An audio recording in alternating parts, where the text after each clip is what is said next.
Now for the WCPO Insider reports, it has now been 4 years since Loveland's Ethan Kadish was struck by lightning at a summer camp near Indianapolis.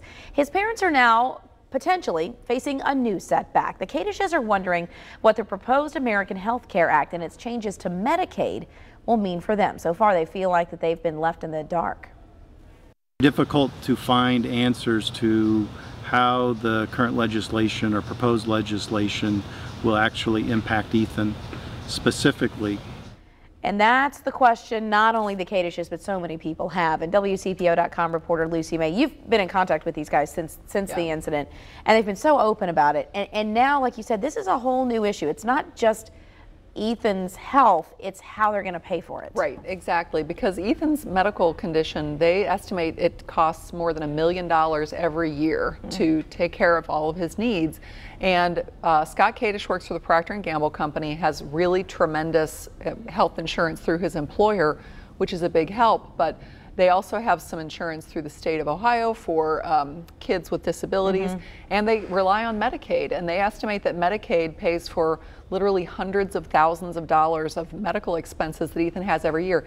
Even with all that, they still have about $100,000 of medical expenses that none of that covers, and that's what they use this money that they raise through fundraisers to help cover to try to continue Ethan's recovery. And so in addition to, dealing with, his condition and having to get, this daily struggle, now it's a money thing as well. Right, exactly. And it's kind of always been a money thing, but they've had this at least tenuous patchwork of systems to keep it together. And now with all the uncertainty that they're seeing and feeling from Washington, D.C., it's a big unknown for them. Ethan's also had a few setbacks this past year, so they're struggling a little bit now. And as you mentioned, they're not the only ones. I mean, I talked to the Ohio Department of Medicaid.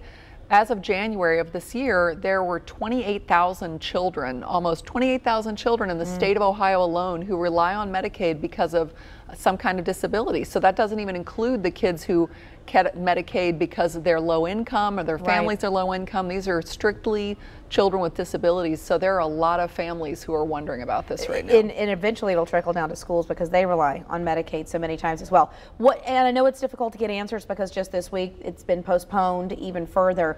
What is their plan moving forward? Well, they're going to continue with their fundraisers. They feel like those are more important than ever. Online we have information. They have a wiffle ball tournament fundraiser that's coming up. It's the tournament's in August, but you can start registering teams now. So there's information that you can get online for that.